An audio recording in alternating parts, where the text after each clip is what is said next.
BJP सांसद ब्रजभूषण शरण सिंह के मामले में दिल्ली पुलिस की चार्जशीट सामने आने के बाद कांग्रेस ने मोदी सरकार पर हमला बोला है।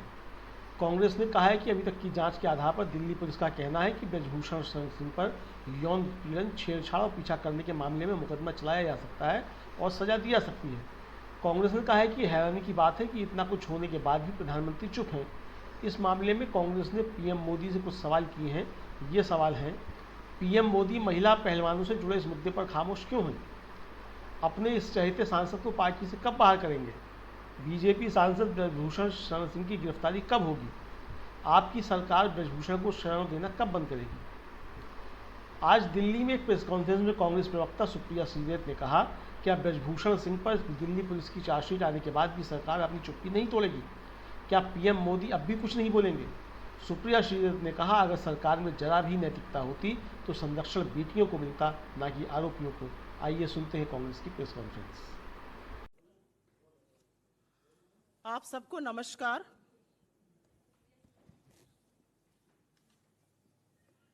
आज आप लोगों ने भी पढ़ा होगा, बड़ा खुलासा हुआ और दिल्ली पुलिस ने अपनी चार्जशीट में 6 खिलाड़ियों और 9 अन्य लोगों की गवाही और साक्ष्यों के आधार पर चार्जशीट में भाजपा सांसद और कुश्ती संघ के अध्यक्ष ब्रजभूषण सिंह पर यौन उत्पीड़न का, स्टॉकिंग मतलब पीछा करने का, इंटिमिडेशन मतलब धमकाने और डराने का गंभीर आरोप तो लगाया ही है, साथ ही मुकदमा चलाने और दंडित करने की आवश्यक कार्रवाई कराने का कोर्ट से आह्वान किया है। आपकी जानकारी के लिए यहां पर बताना जरूरी है कि ब्रजभूषण सिंह भाजपा सांसद पर धारा 506 आपराधिक धमकी, 354 महिला की लज्जा और शीलता को भंग करना, 354A यौन उत्पीड़न, 354D पीछा करना जैसी धाराएं लगाई गई हैं। पुलिस ने अपनी चार्जशीट में ब्रजभूषण सिंह को कोर्ट बुलाकर ट्रायल शुरू करने और विटनेसेस जो इसमें मेंशन्ड हैं उनको बुलाकर मुकदमा शुरू करने की पैरवी की है। इस चार्जशीट के अनुसार 108 लोगों से बात की पुलिस ने, जिसमें से 15 लोग, जिसमें रेसलर्स हैं, रेफरी हैं, कोचेस हैं, ने गवाही दी और उसमें यौन उत्पीड़न, डराने धमकाने जैसे संगीन आरोप लगाए। लेकिन विडंबना सबसे बड़ी यह है कि दिल्ली पुलिस की चार्जशीट उन्हीं लोगों के बयानों, उन्हीं लोगों की गवाही पर आधारित है जिन्होंने एग्जैक्टली ये सेम आरोप, एग्जैक्टली ये सेम गवाही सरकार द्वारा गठित ओवरसाइट कमेटी के सामने भी लगाई थी। आपकी याद ताजा करने के लिए बता दूं कि जनवरी 2023 में सरकार ने एक 6 सदस्यीय ओवरसाइट कमेटी गठित करी थी, जिसकी अध्यक्षता उत्कृष्ट मुक्केबाज श्रीमती मैरी कॉम ने करी थी। उन्होंने फरवरी के दौरान इन खिलाड़ियों की और अन्य लोगों की बात सुनी, जिस बातचीत के दौरान ये गंभीर आरोप लगाए गए। लेकिन अप्रैल 2023 में जब इस ओवरसाइट कमेटी ने स्पोर्ट्स मंत्रालय में अपनी रिपोर्ट प्रस्तुत करी, रिपोर्ट पेश करी, सबमिट करी, तो उसमें उन्होंने ब्रजभूषण सिंह के खिलाफ उठे आरोपों पर मानो आंख मूंद ली, एक आपत्ति नहीं जताई और पुलिस कार्रवाई तक की कोई मांग नहीं की। और जैसा कि सर्वविदित है, कोई कार्रवाई ना होने पर, ओवरसाइट समिति से पूरी तरह से विश्वास हिल जाने पर खिलाड़ी साक्षी मलिक, विनेश फोगट, संगीता फोगट, बजरंग पुनिया जैसे खिलाड़ी वापस जंतर मंतर पर आकर मजबूर हुए कि वो फिर से प्रदर्शन करें अपनी जायज मांगों को लेकर। और उस दौरान उनको गालियां दी गई, उनके साथ हाथापाई की गई, उनको सड़कों पे घसीटा गया, उनके सीनों को रौंदा गया। और यहां तक कि जब उन्होंने थक हार कर अपने मेडल गंगा में बहाने की बात करी तो इस सरकार ने अपील नहीं करी कि ऐसा ना किया जाए। पर क्या अब चार्जशीट में संगीन आरोप आने के बाद, साक्ष्यों के आधार पर बनी इस चार्जशीट के बाद भी सरकार मौन रहेगी? क्या अभी भी प्रधानमंत्री कुछ नहीं बोलेंगे? क्या अभी भी महिला बाल विकास मंत्री स्मृति ईरानी अपना मुंह तभी खोलेंगी जब राहुल गांधी के खिलाफ विश्व गणना रहेगा? क्या खेल मंत्री अनुराग गोली मारो ठाकुर तभी नारे लगाएंगे जब दिल्ली में दंगे कराए जाएंगे? इस चार्जशीट पर कोई कुछ नहीं बोलेगा। क्या अभी भी संरक्षण ब्रजभूषण शरण सिंह को दिया जाता रहेगा? क्योंकि असलियत यह है कि अगर जरा सा भी नैतिकता, रत्ती भर नैतिकता इस सरकार में, इस देश के प्रधानमंत्री में, इस देश के गृह मंत्री में, भाजपा के अध्यक्ष में होती, तो संरक्षण बेटियों को मिलता, बेटियों के खिलाफ अपराध करने वाले आरोपी को नहीं। लेकिन यह देश भी देख रहा है, और यह देश देख रहा है कि कैसे लगातार, नॉट वंस नॉट ट्वाइस, एक बार नहीं, दो बार नहीं, लगातार भारतीय जनता पार्टी नेताओं, सरकार और प्रधानमंत्री का संरक्षण आरोपी को मिलता है इस देश की बेटियों के विरुद्ध। तो इस मंच से हमारे प्रधानमंत्री से बहुत ही चंद कुछ सवाल हैं। हमारा पहला सवाल तो वही है जो यह सवाल पूरा देश सोच रहा है। महिला खिलाड़ियों के खिलाफ यौन शोषण के मामले पर प्रधानमंत्री चुप क्यों हैं? उन बेटियों के मामले पर जिनको उन्होंने अपने घर की बेटी कहा, उन खिलाड़ियों के मामले पर जिनके साथ उन्होंने फोटो खिंचवाने में मिनट भर भी देरी नहीं करी, प्रधानमंत्री इस पर मौन क्यों है? प्रधानमंत्री अपने चहेते सांसद ब्रजभूषण सिंह को पार्टी से कब निकाल फेंकेंगे? यह सवाल आज देश पूछ रहा है। आज देश पूछ रहा है कि भाजपा सांसद और कुश्ती संघ के जो अध्यक्ष हैं ब्रजभूषण सिंह, उनकी गिरफ्तारी कब होगी? क्यों इतनी छूट मिली हुई है उनको? और अंत में मोदी जी, आपकी सरकार ब्रजभूषण सिंह को संरक्षण देना कब बंद करेगी? बिकॉज यहां पर वस्तुतः स्थिति यह है कि यहां पर देश का विपक्ष आपसे सवाल नहीं पूछ रहा है। आपका टेस्ट, आपका परीक्षण इस समय देश की बेटियां करना चाहती हैं। क्या नैतिकता है जरा सी भी आप में, और आप क्या कीजिएगा? I will very briefly make the same statement in English. In a huge revelation that we all woke up to, and something that one has known about, the Delhi police has filed its charge sheet, and in its charge sheet, on the basis of evidence and allegations made by some of India's most decorated athletes, referees, coaches, and other vendors, they have filed serious charges of sexual misconduct, sexual harassment, molestation, and stalking against BJP MP and also the Wrestling Federation Chief Brajbhushan Singh. The charge sheet invokes Section 506, criminal intimidation, Section 354, outraging modesty of a woman, Section 354, sexual harassment, 354D, stalking. The police has, of course, asked the court to summon Brajbhushan Singh for trial and has asked witnesses to be called in for questioning as well. According to this charge sheet, 108 people were investigated and questioned, 15 of whom, which includes India's most decorated athletes, referees, coaches, all corroborated the allegations that were made. It is, however, indeed very, very ironical that the charge sheet is based on exactly the same allegations that were raised before the oversight committee set up by the government. If you remember, in January 2023, the government set up a 6-member oversight committee headed by Mary Kom. In February, players, athletes, coaches, referees were summoned by this committee. They made allegations of sexual exploitation, sexual harassment against the Wrestling Federation chief, against the BJP MP. But in April 2023, when the Oversight Committee submitted its report, it may have raised questions on the functioning of the Federation, but kept absolutely quiet on allegations of sexual misconduct, sexual exploitation, did not raise any red flags, and did not even recommend a police probe. And what followed, I think one knows. It was in April 2023, after the Oversight Committee had no faith in the Oversight Committee. They had no faith of an investigation. India's most decorated athletes returned to Jantar Mantar to carry on with their protest, asking for their rights, speaking against exploitation. And during this time, they were mercilessly beaten up, they were dragged, they were hurled abusers at, and when they decided to drown their medals in the river, the government did not even choose to make an appeal to them. And which is why I think the most important factors that come to question today is, will the government continue to remain quiet?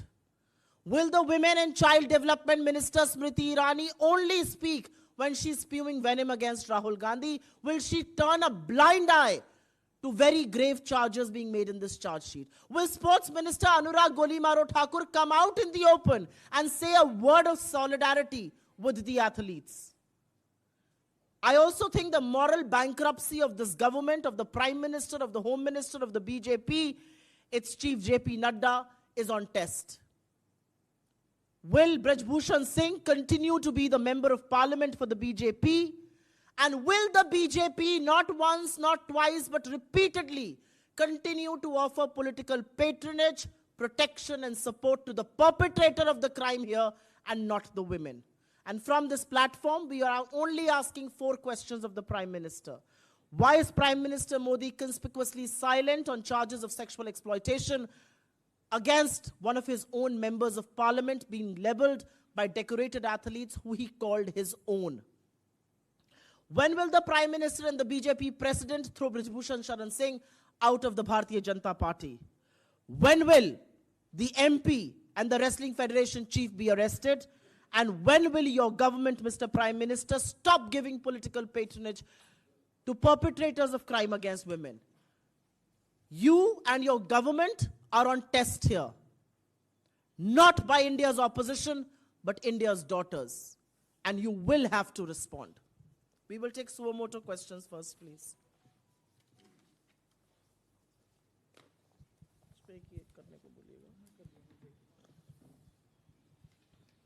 Yes.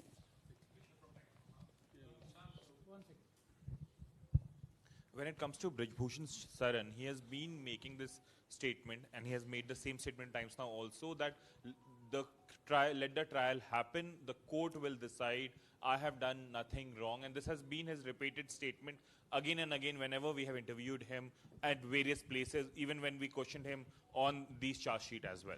I have a very earnest request to make to my friends of media here as well. Stop giving the man who's charged with such grave allegations a platform to come voice an opinion that he does. It's the same MP, the same Wrestling Federation chief who said medals are available for 2 rupees or 10 rupees.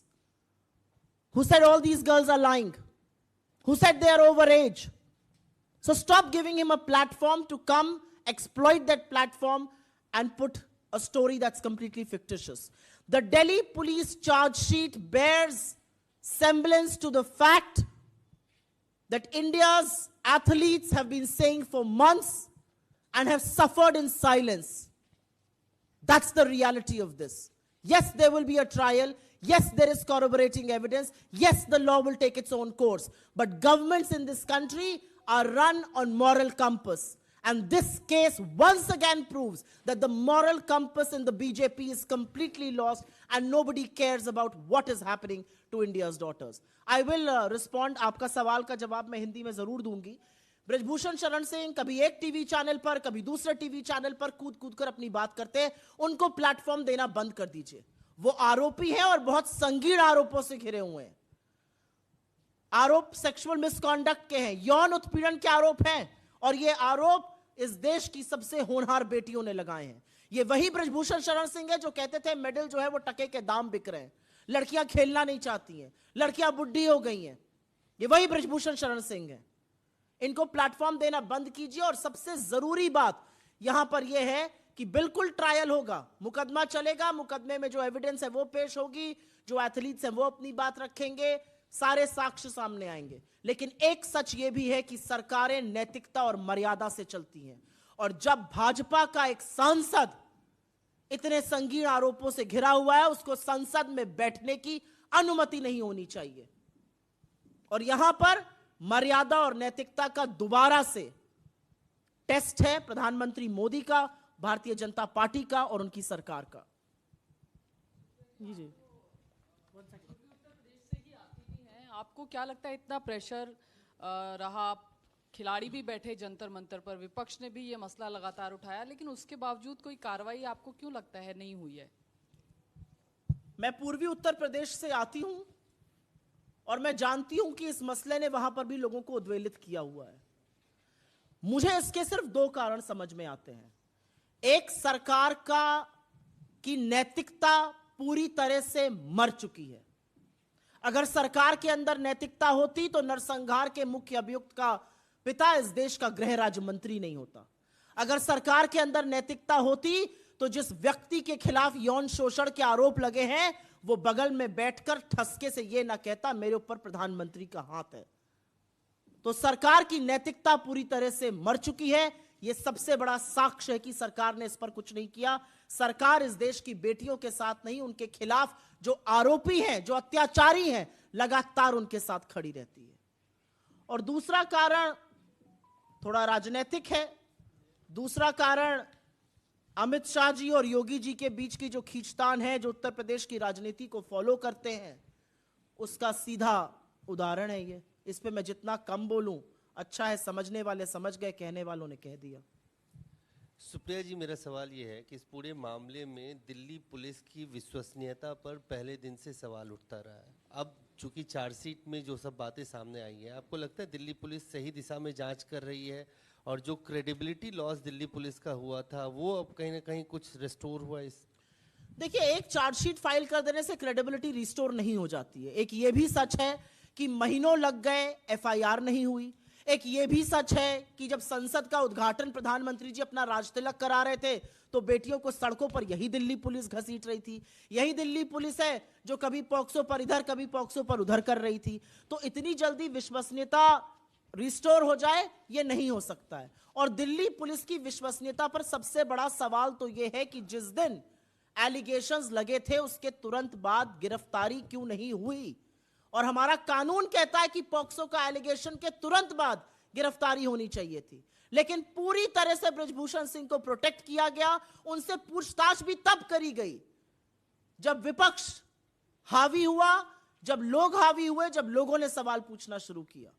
तो Delhi police की विश्वसनीयता एक chargesheet से restore नहीं हो सकती है। मेरा अपना मानना है कि चार्जशीट तो दायर होनी थी, सच को आप कब तक छुपाएंगे, लेकिन उनका अरेस्ट ना होना, उनसे सवाल ना पूछा जाना लंबे टाइम तक, उनके खिलाफ एफआईआर ना लिखा जाना और खिलाड़ियों के साथ जो बदसलूकी हुई, इसमें दिल्ली पुलिस ने अपना, जो अमित शाह जी को रिपोर्ट करती है, अपना असली चाल चरित्र और चेहरा काफी हद तक दिखाया हुआ है। Any other questions? क्या है, पूछिए जी।